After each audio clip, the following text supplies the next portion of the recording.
Still friends, you can catch them up at the Florida State Folk Festival at White Springs this weekend. So, I don't know what you're doing for Memorial Day weekend, but if you want to go and catch some of the great music, about 300 acts up at the White Springs at the Florida Folk Festival, you can make your trip up there. I read last week a poem to you called The Tourist Hatch. At least it was the first iteration of it. And I told you, go to parksreece.com, parksreece.com, and go in to his works, and you can search them and type in The Tourist Hatch. And you can see a picture of a fish, it's a brook trout, rising to a naked woman swimming in colorful, and the person is making ripples that go out across a very colorful watery scene. And the fish is rising up, looking at it, trying to figure out what it is, whether to feed or whether not. And this is called The Tourist Hatch. And so here's what got submitted. Brooking no limit on the sex or size of their fun, throwing themselves and money into the big sky, the seasonal hatch awakens a feeding frenzy, only remembering bits and snatches of places, commended itineraries blurred by market imaginations, floating Turons in rich and wrecked paradise. Smells like fish. Locals rise colorfully to feed on invasive exotics, in hot springs and spring creeks overflowing, entangled in a paradox, snagged with a hook and a well-placed line. Yeah, paradox. That works. That's everything that's good seems to have the backside to it. You know, that's just the duality of things. You get people come to see your beautiful nature and enjoy it, and because they're there, it's now overcrowded, and it's not that pristine nature that you so love. So we love things to death a little bit too much. We did that maybe with the Freedom Swim, because let me tell you, I've had to submit for a permit, a marine event permit again, and I was this week at a meeting of the Joint Task Force, Regional Task Force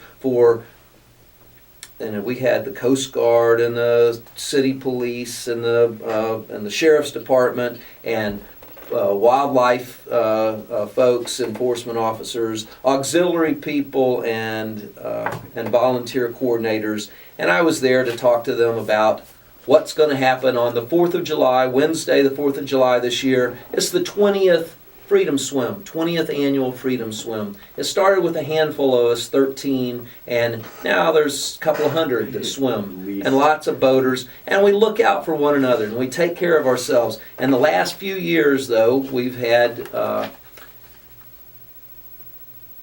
application of a permit and then having to deal with it. And I had to go to Tampa a couple of years ago. They wanted us to grease pencil mark everybody that got in and then count them when they got out and have their contact information, and that's just not the way this works. That's not what it's about at all. And so I'm going to have to go to Tampa and deal with it. Well, Freedom Swim this year is at 2 o'clock in the afternoon because the tide is really the tide is an afternoon tide.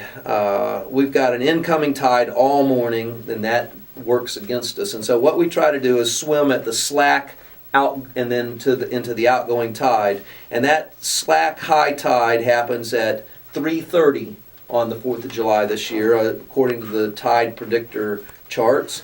And so we'll start at 2, it's slacking off, so you work a little bit against it, and then it goes to slack, and you're swimming mostly in slack, and then outgoing tide for the finish of it. And that's what the program is, and the plan, and the hope. And if they tell me that I've got to make conditions that I have to abide by that can't be abided by, then I don't know what's going to happen. You know, if we can't have the event in a coordinated fashion without them taking it over, then maybe people will just swim at their own without a start time, and will just be scattered out across the bay all day. That doesn't seem like that fits with safety concerns as much, but that's what it'll drive us to. Well, I wrote a poem called Swim Free or Die. We're all invited every 4th of July to pour into Charlotte Harbor, into the Peace River, invited to join a welling up of common endeavor, sprung from unbound fervor, shed of stuffed shirt constraint. Swim free of tyranny, free from the do-gooders, of the well-intentioned, those whom would shackle, knowingly or unwittingly, a self-sufficient spirit of adventure to the regimented operational application of studied crowd control techniques with coordinated assets properly deployed, saving us at great cost from ourselves.